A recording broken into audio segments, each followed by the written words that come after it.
prensadora y lo primero que vamos a hacer es colocar los dados dentro de la prensadora de mangueras hidráulicas.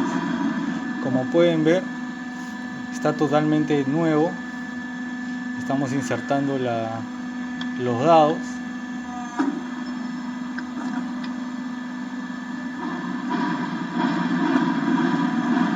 Y vemos cómo es el funcionamiento. Observemos que tenemos nosotros en esta máquina desde 1/4 de pulgada hasta 2 pulgadas.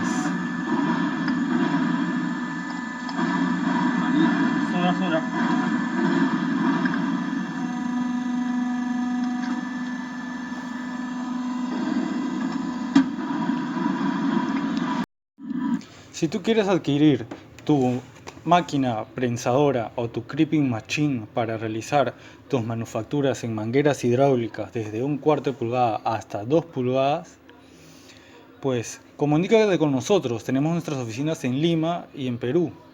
Te vamos a dejar los datos en el link inferior y en todo caso comunícate con nosotros vía Facebook a Eleva Fortrade.